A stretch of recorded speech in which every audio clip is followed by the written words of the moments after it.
Hello hi ನಮಸ್ಕಾರ.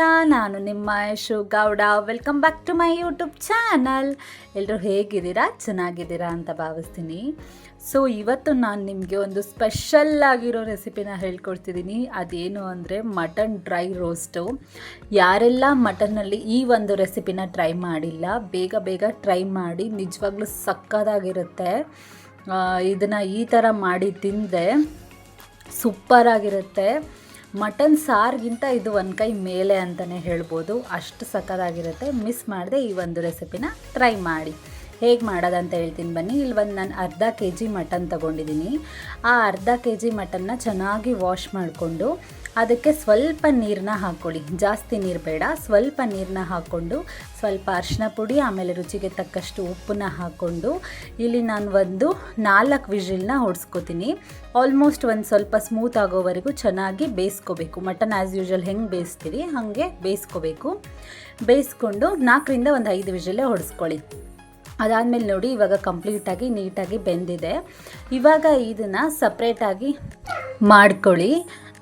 ಅಂದರೆ ಆ ಸೂಪ್ನೂ ನೀವು ಬೇಕಾದರೆ ಮಕ್ಕಳಿಗೆ ಅನ್ನ ಕಲಸಿ ಬೇಕಾದರೆ ತಿನ್ನಿಸ್ಬೋದು, ಇಲ್ಲ ಆಲ್ಮೋಸ್ಟ್ ನಾವೇ ಬೇಕಾದರೂ ಅನ್ನದಲ್ಲಿ ಕಲಿಸ್ಕೊಂಡು ತಿನ್ನಿಸಿದ್ರೂ ಆಗುತ್ತೆ.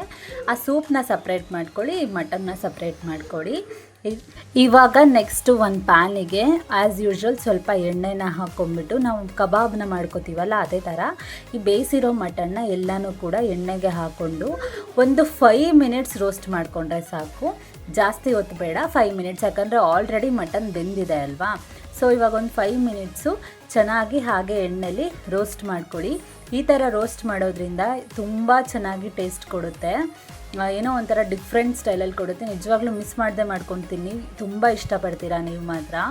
ಸೊ ಇದು ಆಲ್ಮೋಸ್ಟ್ ಎಲ್ಲನೂ ರೋಸ್ಟ್ ಆದಮೇಲೆ ನಾರ್ಮಲಾಗಿ ಸೇಮ್ ಅದೇ ಪ್ಯಾನಿಗೆ ನಾನು ಹಾಕ್ಕೊಂಡೆ.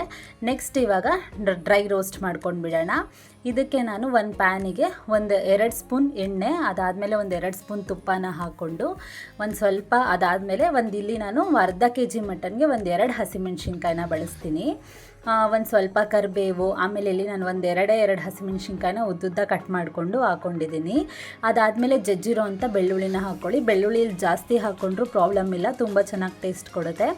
ಇಲ್ಲಿ 1-1.5ಗಿಂತ ಜಾಸ್ತಿನೇ ಬೆಳ್ಳುಳ್ಳಿ ಹಾಕ್ಕೊಂಡು ಚೆನ್ನಾಗಿ ರೋಸ್ಟ್ ಆದಮೇಲೆ ಅದಾದಮೇಲೆ ಮಟನ್ನ ರೋಸ್ಟ್ ಮಾಡ್ಕೊಂಡಿದ್ವಲ್ಲ, ಸೊ ಮಟನ್ನ ಹಾಕ್ಕೊಂಡು ಅದಾದಮೇಲೆ ಸ್ವಲ್ಪ ಪೆಪ್ಪರ್ ಪೌಡರು, 2 ಸ್ಪೂನಷ್ಟು ಪೆಪ್ಪರ್ ಪೌಡರು, 1 ಸ್ಪೂನಷ್ಟು ಚಿಲ್ಲಿ ಪೌಡರು ಹಾಕ್ಕೊಂಡ್ಬಿಟ್ಟು ಚೆನ್ನಾಗಿ ಫ್ರೈ ಮಾಡ್ಕೊಳ್ಳಿ. ಸೊ ಅದಾದಮೇಲೆ ಇಲ್ಲಿ ಸೋಯಾ ಸಾಸು ಸ್ವಲ್ಪ ಹಾಕ್ಕೊಳ್ಳಿ.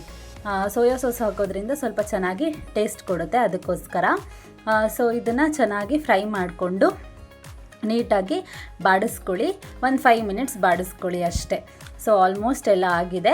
ಇವಾಗ ಲಾಸ್ಟಿಗೆ ಒಂದು ಸ್ವಲ್ಪ ಕೊತ್ತಂಬರಿ ಸೊಪ್ಪನ್ನ ಮೇಲ್ಗಡೆ ಉದುರಿಸ್ಕೊಳ್ಳಿ. ತುಂಬ ಚೆನ್ನಾಗಾಗುತ್ತೆ ಇದು. ನೀವೇ ನೋಡ್ತಿದ್ದೀರಲ್ಲ ಎಷ್ಟು ಚೆನ್ನಾಗಾಗಿದೆ ಅಂತ. ಇದರಲ್ಲಿ ಮೇಯ್ನಾಗಿ ಬೆಳ್ಳುಳ್ಳಿನ ಸ್ವಲ್ಪ ಜಾಸ್ತಿ ಹಾಕ್ಕೊಂಡ್ರೆ ಇನ್ನೂ ಚೆನ್ನಾಗಿ ಟೇಸ್ಟ್ ಕೊಡುತ್ತೆ. ಆಮೇಲೆ ಮಟನ್ನ ನಾವು ಎಣ್ಣೆಯಲ್ಲಿ ಫ್ರೈ ಮಾಡ್ಕೋತೀವಲ್ಲ, ಸೊ ಅದರಿಂದನೂ ಕೂಡ ಚೆನ್ನಾಗಿ ಟೇಸ್ಟ್ ಕೊಡುತ್ತೆ. ಮಟನ್ನ ಬೇಯಿಸ್ಕೊಂಡು ಎಣ್ಣೆಲಿ ಫ್ರೈ ಮಾಡ್ಕೊತೀವಿ. ಏನಕ್ಕೆ ಬೇಯಿಸ್ಕೊತೀವಿ ಅಂದರೆ ಮಟನ್ನು ನಾರ್ಮಲಾಗಿ ಎಣ್ಣೆಲಿ ಹಾಕಿಬಿಟ್ರೆ ಬೇಗ ಬೇಯಲ್ಲ, ಸೊ ಬೇಯಿಸ್ಕೊಂಡು ನಾವು ಎಣ್ಣೆಗೆ ಹಾಕ್ಕೊತೀವಿ. ಸೊ ನೀವೇ ನೋಡಿ ಎಷ್ಟು ಚೆನ್ನಾಗಾಗಿದೆ ಅಂತ. ಮಿಸ್ ಮಾಡದೆ ಈ ಒಂದು ರೆಸಿಪಿನ ಮಾಡ್ಕೊತೀನಿ. ಈ ವಿಡಿಯೋ ನಿಮ್ಗೆ ಇಷ್ಟ ಆಗಿದರೆ ದಯವಿಟ್ಟು ಲೈಕ್ ಮಾಡಿ, ಶೇರ್ ಮಾಡಿ, ಕಮೆಂಟ್ ಮಾಡಿ, ಸಬ್ಸ್ಕ್ರೈಬ್ ಮಾಡ್ಕೊಳ್ಳಿ. ಹೀಗೆ ನನಗೆ ಸಪೋರ್ಟ್ ಮಾಡಿ.